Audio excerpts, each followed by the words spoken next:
Yeah, my father's Mr. Magoo, my mother isn't. They met in Bogota, Colombia, when my English father was selling Encyclopedia Britannicas in South America. At what point did he think this is a good idea?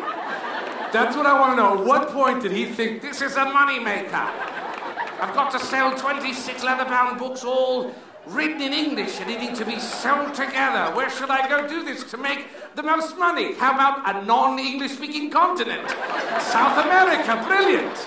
My parents, first of all, okay, didn't speak the same language, okay? Yet they got married. They couldn't understand each other. That's why they had children. That's why my brothers and I were created. We were bred as interpreters. That was our job. That was the reason we're alive. I'm the original Rosetta Stone. Come on, Andrew, you're 3 years old. You've been listening to the two languages for multiple years. What does that wacky woman want? Ooh, she looks angry. Hola, hola. She likes it. Cookie for Andrew. Well done.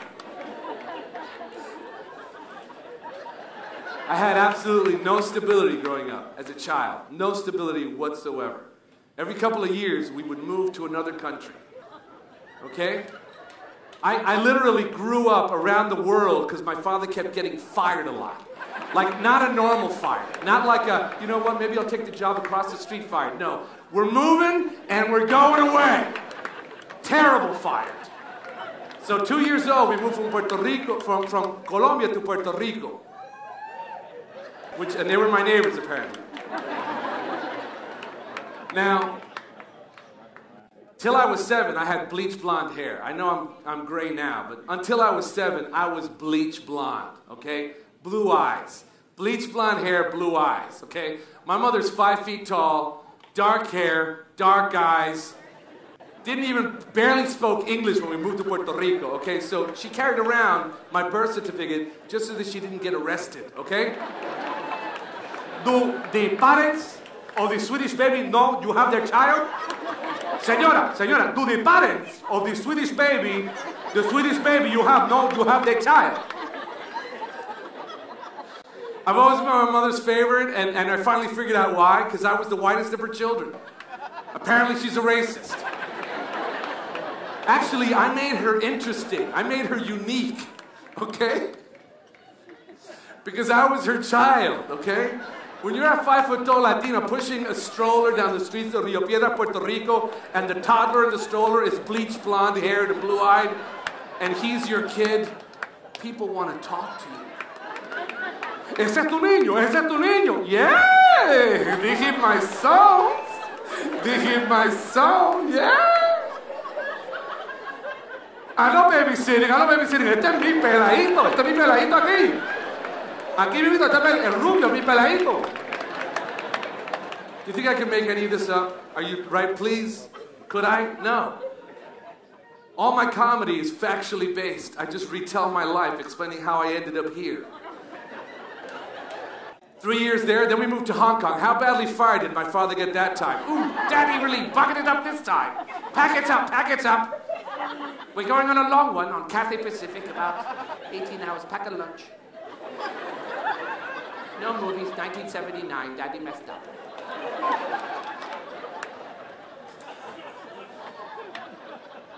Let me ask you this. Have you ever, like when you listen to somebody with an accent, have you ever accidentally started sounding like that person? Right? And you don't even mean to do it. You're totally just unintentionally trying to make it easier for you to communicate with that person, and you take on their accent. It's the weirdest thing. It happens subconsciously. Earlier today, I was up at the Garden Cafe, and there was this Chinese woman warming a bottle of milk in a cup of hot water. And so I walked up to her, and I said, "Are you warming the milk for your baby? Is that what you are doing? Are you warming the milk for your little baby? How old is your baby?" And she said, "He's 3-year-old.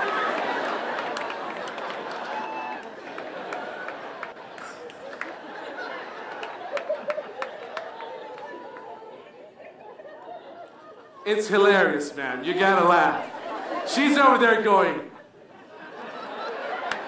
And I know that there are sometimes there are Chinese people in the audience, and they're like, we don't talk like that. So I was 9 years old when we moved to Hong Kong.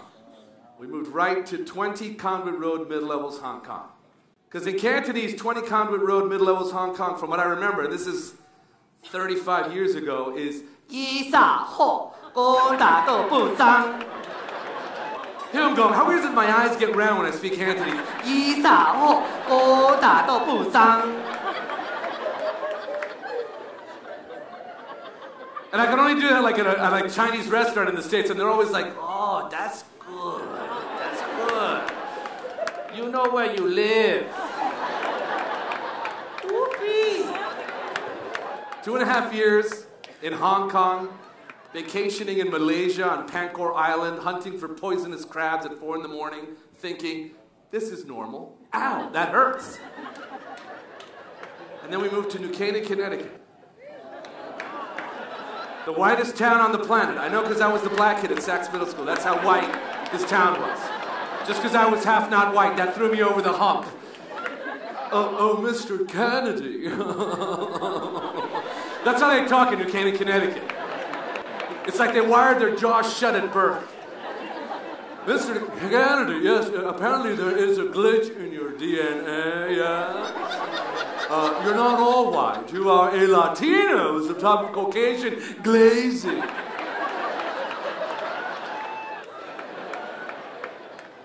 We moved to New Canaan, Connecticut in 1980. There were no Hispanics in New Canaan, Connecticut in 1980. At least not living there. They were there during the day. Okay, so my 5-foot-tall mother, you can just imagine.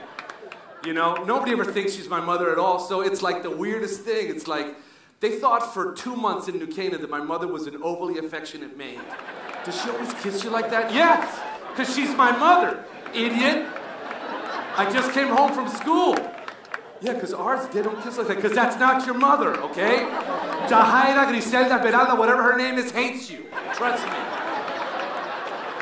She's putting up with a lot of stuff. And like I said, nothing's made up. I don't write jokes. I just tell stories about my family and my life. And so my brothers and I, now we came out looking completely different. Because when you combine ethnicities, the children you have, you don't know what they're going to look like. They don't look like each other. I don't know if there's anybody here from a mixed ethnic background that has siblings, but my brothers and I look completely different. We're different heights, hair color, skin tone, eye color. We don't even look like a family. You look at a photo, it looks like people just gathered like at a bus stop. Like at a bus stop on a sunny day. People who actually looked at a picture of my family, sir, and said, friends of yours? Yes. Yes, idiot. Yes, because they're my family. Didn't you see a picture of me since I was a baby with the same 4 people on the wall? Didn't that seem weird? How I kept taking pictures with the same 4 people my entire life? Yeah, I thought that was weird how you kept taking pictures with the maid. That's not the maid. I thought we talked about that.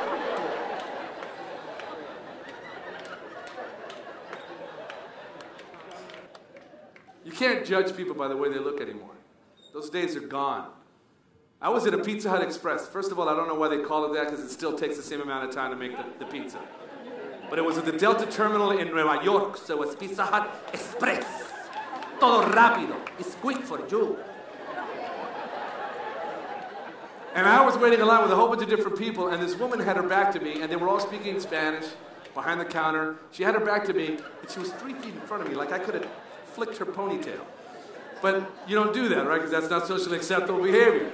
So I didn't do that. I just spoke to the woman. Clearly it was me. It couldn't have been anybody else. Me da un pedazo de pepperoni, por favor, y una botella de agua. Nobody else could have asked for the pepperoni and the water. All she had to do was turn around and answer the guy that just said that. It could only be me. She turned around and looked at me, looked at the black gentleman next to me wearing a Kansas City Chiefs hat. You guys will do better next year. And answered the Indian who was next to him, who could have never possibly said it because he looked the most Latino. White guy, black guy, and he must have said it, and apparently he's Jeff Dunham without the puppets. Because he threw his voice, apparently. There's no way he said that. And I learned something about Indians that day. Indians do not like to be mistaken for Latinos. That's like a pet peeve for Indians. His day was ruined. He was so mad. I do not speak this. ¿Cómo te llamas? Okay? Please. No, that is the don't you clear me. I've had it. I've had it. Ever since I coming to New York, everybody coming to me like, ¿Cómo te llamas? ¿Cómo te llamas? I'm not Boricua. Yes, I like the Puerto Rican Day Parade. Yes, I like to move it, yes. All right, he didn't say move it, but I wanted him to, right? He'd never even seen Madagascar. What movie are you talking about? I don't know who Maurice is. Who's Maurice?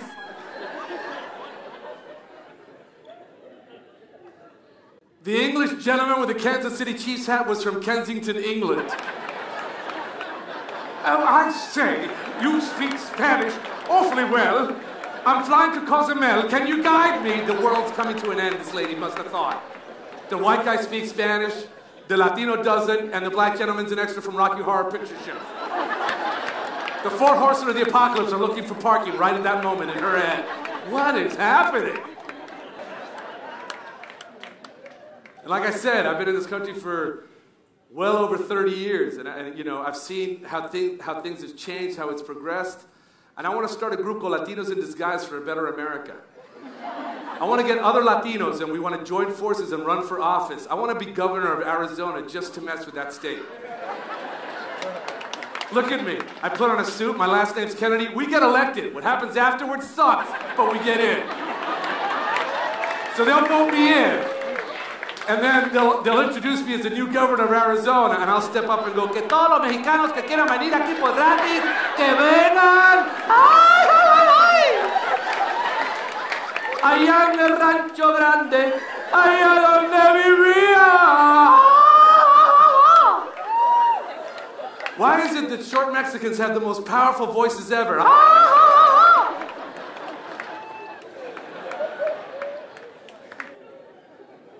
A lot of you were born in the States. And you're looking at me like, he's talking so much Spanish. But whatever you think, everybody that comes to the U.S. wants to prove one thing dearly. And that is that they can speak English. It's very important for people that come from another country to the States to show that they can speak English. Latinos are the most proud. I don't know if you figured that out yet. Latinos are the most proud. I had a Dominican woman deny she could speak Spanish. Okay, because having never met her, I began speaking to her in Spanish, and she got offended that I had apparently profiled her. She thought in her mind, how dare he? So she cleverly disguised it by saying to me, I don't understand Spanish, okay? That's how she told me she didn't speak Spanish. You don't understand Spanish. She might as well dancing salsa merengue denying that she's Latina. That's just crazy that you, by looking at someone, can just decide that we are Latina. That's just crazy that you can just, by looking at someone, that you can just decide. Clearly you're from Alabama. I didn't pick up on the southern drawl. I've been doing comedy for a long time. I did a pilot for CBS. Rita Moreno starred as my mother. John Ratzenberger was my father-in-law. Krista Miller from Cougar Town played my wife. Comedy Central special voted one of the top 20. And I'm here enjoying myself with you guys, which is good, right? You guys having a good time? Good. Moved from Connecticut to California, 3 kids, 7, 10, and 11. And now, things have changed a lot, even in Connecticut. Teachers are now teaching kids how to speak Spanish. Native speakers are teaching how to speak Spanish in Connecticut. No longer is it Senora McIntyre at Sachs Middle School teaching kids in New Canaan that red in Spanish is rojo. Can you say rojo? That's the proper pronunciazione de red in Espanol. That would be the Spanish teacher, okay? Can you say verde? Verde is green. Can you say azul? Azul is blue. And I'd be in the back of the class saying, por favor, Senora McIntyre, rojo, verde, azul. Por favor, por favor. She, Mrs. McIntyre, or Senora McIntyre, argued with a Mexican student, sir, right there with the cream-colored top and the beard and the glasses, with a Mexican student over the pronunciation of his own name, sir. His own name. In a Spanish class. Don't get tall, Miguel Vasquez. Miguel Vasquez, ¿dónde está? And the kid's like, no, pues es que me llamo Miguel Vasquez. ¿Qué? ¿Cómo se escribe? ¿Cómo se escribe? V-A-S-Q-U. Ok, señora McIntyre. Me llamo Miguel Vasquez, güey. Click on a Spanish novela and try to find a downtime that's not María. No puedo soportarte, María. No puedo soportarte.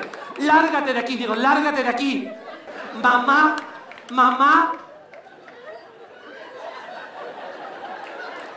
¿Es Diego mi papá? ¿Es Diego mi papá? You guys don't even understand Spanish. You're keeping up. You're good. That's his same father. I wonder if he's... No, Manuelito, Diego no es tu papá. Diego es tu mamá. Pom, pom, pom.